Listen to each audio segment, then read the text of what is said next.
Somewhere in a museum vault, there's a 2,000-year-old machine with gears so precise we didn't build anything that accurate again for over 1,000 years.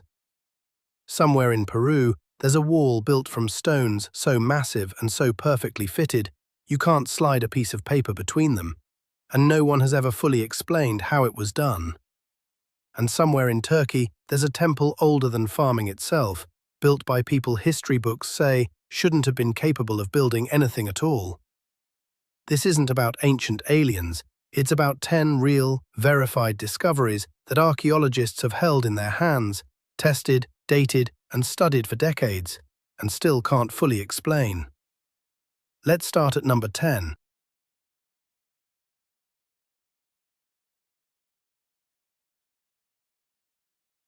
In 1898, archaeologists excavating a tomb in Saqqara, Egypt, pulled out a small wooden object shaped almost exactly like a bird, except it had no legs, no feathers carved into its wings, and a tail shaped less like a bird's and more like a vertical stabilizer on an aircraft. For decades it sat in a museum drawer, labeled simply wooden bird figurine, dated to around 200 BCE. Then in the 1970s, an Egyptian physician named Khalil Messiah noticed something strange. The proportions matched a glider. He built a scaled-up balsa wood replica. It flew. Mainstream Egyptologists point out the tail is likely a decorative perch for a sacred ibis or falcon figure, not a functional flight surface. And that's almost certainly the correct explanation. But no one has ever found another Egyptian artifact quite like it, and the aerodynamic proportions remain, at the very least, a strange coincidence that's never been fully resolved. This is a 1,600-year-old Roman drinking cup, and it does something glass shouldn't be able to do. In normal light, it looks jade green. Shine a light through it from behind, and it turns blood red. For centuries, nobody knew why. Then, in 1990, scientists examined a broken fragment under an electron microscope and found the glass was infused with silver and gold nanoparticles, ground down to a size of about 50 nanometers, roughly 1,000th the width of a human hair. At that scale, the particles interact with light in a way that changes the color depending on the direction it's coming from. It's the same principle modern nanotechnology researchers use today. The unresolved question isn't whether Roman glassmakers knew nanotechnology in any modern sense. They didn't, not theoretically. It's how they achieved this level of precision through trial and error alone, and why almost no other surviving Roman glass shows the same technique at this quality. Standing in a courtyard in Delhi is a solid iron pillar, over 1,600 years old, roughly 7 meters tall, and it has almost no rust. Not well preserved. Almost none, in a climate with humidity that would reduce most iron to flakes within decades. Metallurgists eventually solved most of this one. The iron has an unusually high phosphorus content and very little sulfur or manganese, which triggers the formation of a thin, self-repairing protective layer called misawite on the surface. It's a real, measurable chemical process, not magic, not aliens. What still puzzles researchers is the consistency. 4th-century blacksmiths, without any concept of chemistry as we understand it, forged a 6-ton pillar with metallurgical properties modern engineers still study for corrosion-resistant alloys. They didn't know why it worked.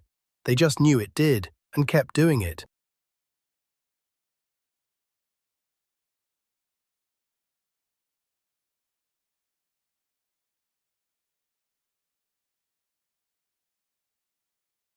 Found in 1908 on the island of Crete, this fired clay disc is stamped, not carved, stamped, with individual seals pressed into wet clay before firing, with 241 symbols arranged in a spiral, representing 45 unique signs. It dates to somewhere around 1700 BCE. Here's the problem: nobody has ever deciphered it. Not because researchers haven't tried, It's one of the most analysed objects in archaeology, with hundreds of competing translation theories over more than a century. Some think it's a prayer, some think it's a board game, some think it's an administrative record. The deeper mystery is the technology itself. Stamping identical symbols repeatedly implies something like movable type, 3,000 years before Gutenberg's printing press. Nobody has found the seals used to make it, and no second Phaistos disc has ever turned up to compare it against.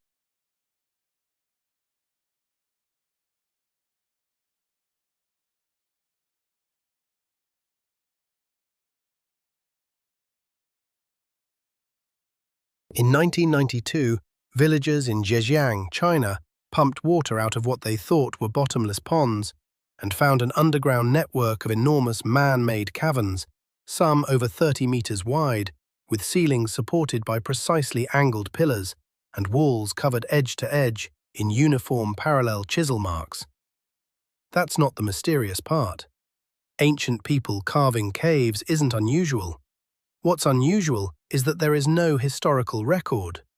No text, no local legend passed down accurately, no reference in over 2,000 years of meticulous Chinese record-keeping of this excavation ever happening. Archaeologists estimate the labor involved would have required tens of thousands of workers over an extended period. A construction project on that scale, in a well-documented civilization, and it simply isn't written down anywhere that's ever been found. Drawn in 1513 by Ottoman Admiral Piri Reis, this map compiles older source charts. Some the Admiral himself said dated back to the era of Alexander the Great, into a single document showing the western coast of Africa, the eastern coast of South America, and a southern coastline that some researchers argue resembles Antarctica's coast, roughly 300 years before Antarctica was officially discovered. The mainstream explanation is straightforward. It's most likely a distorted rendering of the South American coastline curving east, not Antarctica at all, and the map's own accuracy varies significantly the further you get from well-traveled trade routes. That's the responsible read. What keeps the map genuinely debated in academic circles is the citation of much older source maps that no longer exist. We don't know what those source documents actually were, who made them, or how old the original surveying data really was.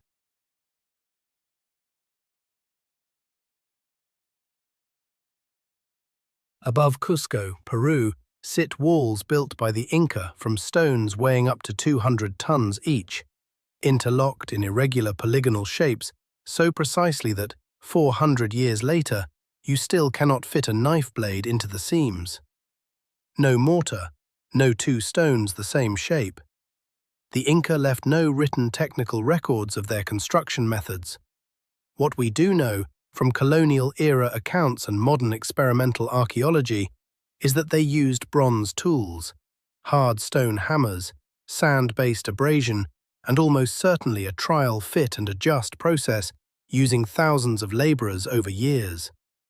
Researchers have successfully replicated smaller-scale versions using period-appropriate tools, proving it's physically achievable without lost technology. The scale is what still stuns people standing in front of it.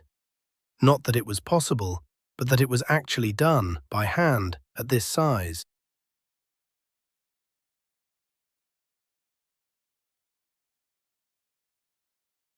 Discovered near Baghdad and dated to somewhere between 200 BCE and 200 CE, this is a simple clay jar containing a copper cylinder wrapped around an iron rod, sealed with asphalt.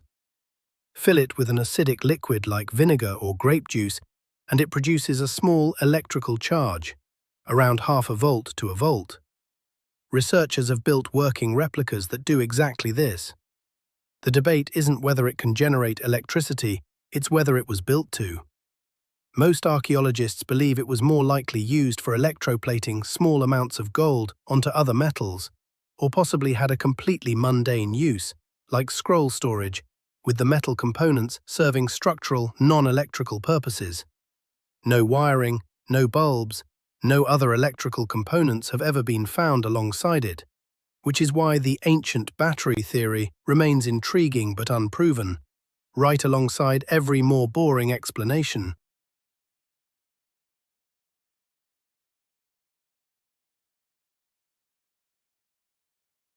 Pulled from a shipwreck off a Greek island in 1901, this corroded bronze lump sat in a museum for decades before anyone realized what it actually was.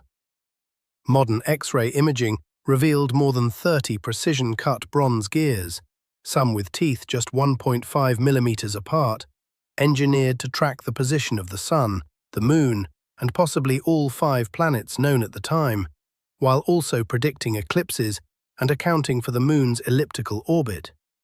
It's dated to roughly 100 BCE. Nothing else of comparable mechanical complexity appears in the historical record for over 1,000 years afterward. We don't know who built it, how many were made, or why the knowledge required to build it simply vanishes from history until the astronomical clocks of medieval Europe. It's not a mystery of whether ancient Greeks were capable of this. We now know they were. It's a mystery of what else they built that never survived a shipwreck to be found.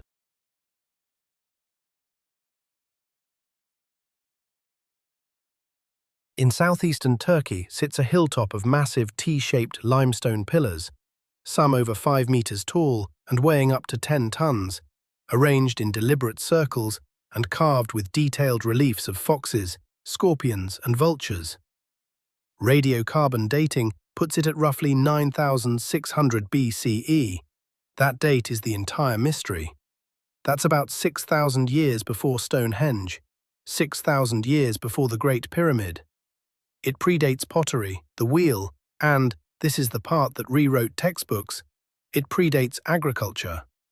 For decades, archaeologists assumed complex monumental architecture required settled farming communities to support the labor first. Göbekli Tepe suggests it might have happened the other way around, that the drive to build something like this may have helped cause the shift to farming, not the reverse. We still don't fully know who built it, why they buried it deliberately under tons of soil around 8,000 BCE, or how hunter-gatherers organized labor on this scale without agriculture to feed them. Less than 10% of the site has even been excavated.